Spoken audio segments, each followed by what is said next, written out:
The golden haze of late afternoon settled over the city like a soft blanket, filtering through the half-drawn blinds of Emma's downtown apartment. Inside, time seemed to slow, obeying only the laws of her creative mind.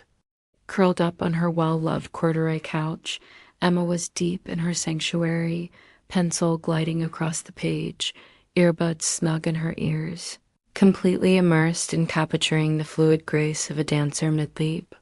She wore her signature comfort uniform, a slightly oversized brown cotton t-shirt, faded from countless washes, and relaxed fit beige trousers that pulled softly around her bare feet. Her dark hair was pulled into a messy bun, a few loose strands framing her face, and her expression was one of serene, absolute concentration. To the outside world, she was unreachable. And for the next hour, she intended to stay that way. 3 blocks away, Liam sat at his cluttered desk, phone pressed to his ear. Watching the screen blink uselessly for the 3rd time in under an hour. Come on. Pick up, he muttered under his breath. A low thrum of frustration and affection mixed together. He'd been trying to reach her since 4:30 p.m., his sister's surprise birthday dinner. Originally set for Saturday, had been abruptly moved to tonight due to a last-minute visit from their cousins. It wasn't just any family gathering. His sister Maya had specifically asked if Emma could come. She's like the cool older sister I never had, Maya had said just last week. Liam really wanted Emma there, not just as his girlfriend, but as someone his family genuinely adored. But Emma's phone went straight to voicemail. Again, he sent a voice note, keeping his tone light but urgent. Hey, it's me. Big change. Dinner's tonight. Call me back ASAP. Silence. He knew how she got when she drew. The world faded. Hours vanished. But this felt different. This mattered. With a sigh that carried both affection and mild exasperation, he grabbed his keys and hoodie. I'm coming up, he texted, knowing full well she likely wouldn't see it. Still, it felt like a declaration, the right thing to do. He couldn't just stand by while she missed something important. 20 minutes later, he let himself into her apartment using the spare key she'd given him 6 months ago, a small, significant gesture of trust. And there she was, barefoot, sketchbook balanced on her knees, utterly at peace in her brown t-shirt and beige trousers, humming softly to a song only she could hear. The phone on the coffee table glowed with 3 missed calls and 1 unheard voice message. She hadn't moved, hadn't checked, hadn't noticed. Emma, he said, leaning against the doorframe, arms loosely crossed over his navy blue hoodie, his jeans slightly scuffed from his walk. She startled, yanking out 1 earbud. Her serene concentration instantly shattered. Liam. Hey, her face lit up, a genuine, joyful surprise. But then she saw the look in his eyes, a mix of relief, concern, and that subtle, weary disappointment. Oh, were you calling? 3 times, he said, stepping closer, his voice even. Plus a voice note. Total radio silence. Did my number get blocked by your muse? She laughed, a little sheepish, tucking the pencil behind her ear. I was in the zone. You know how it is. When I'm drawing, it's like I'm in another dimension. Time just evaporates. He sat beside her, close enough that their shoulders almost brushed. The scent of her lavender hand cream mixed with the faint graphite smell of her sketchbook. I get it, he said gently, nodding to show genuine understanding of her creative process. But this was important. Maya's dinner. It's tonight. I really wanted you there. Her smile faltered. Genuine regret flickered in her dark eyes. Tonight? Oh, Liam, I had no idea. I'm so sorry. She reached for his hand, her touch instantly grounding. Why didn't you just come sooner? I tried calling. I even left a message, he reminded her, then added with a half smile, a playful jab. You were probably too busy sketching your next masterpiece to notice the physical world was calling. Maybe, she grinned, accepting the barb, but you're more important than any drawing. He studied her. The familiar curve of her cheek, the way her t-shirt sleeve had slipped slightly off one shoulder, the smudge of charcoal on her wrist. He could have let the frustration win, could have launched into a lecture about communication, about disrespect, about how his family matters. But that wasn't them. Their relationship wasn't built on blame. It was built on warmth, humor, and a shared language of playfulness they developed over months of late night talks and spontaneous adventures. Without warning, his eyes sparkled and he lunged, his expression transforming from serious to purely mischievous. His fingers darted to her ribs, right where he knew she was most ticklish. "Liam."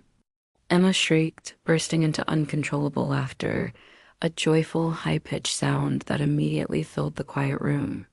"No, Liam, stop. Not fair," she gasped, curling into a defensive ball on the couch, her brown t-shirt wrinkling across her back, her beige trousers bunching at the knees as she tried to squirm away, kicking her bare feet in mock resistance. But he kept at it lightly, rhythmically, just enough to make her giggle until tears pricked her eyes and her laughter echoed off the brick walls. This wasn't punishment. It wasn't control. In healthy young adult relationships, playful physicality like tickling can serve as a form of emotional reconnection, a way to diffuse tension through shared joy and reinforce affection without words. For them, it was their reset button, a way to say, "I'm here. I'm not angry. I just missed you and I need you to look up." Finally, breathless and flushed, her core muscles aching with exertion, she caught his wrists with surprising strength. Okay, Mercy. "I surrender. I'll answer every call for a week." He relented, sitting back with a satisfied smirk, his navy hoodie slightly rumpled, his breathing a little heavy. The tension had vanished, replaced by the warm, lingering buzz of shared laughter. "So, important calls from now on?" he asked, his voice tender but still holding the question. She swatted his arm, still catching her breath, her chest heaving with lingering giggles. Okay, you win. "I'm truly sorry. Tell me everything about tonight." He did. And this time she listened, fully present, eyes focused, no distractions. The energy that had been locked in her drawing now directed wholly toward him.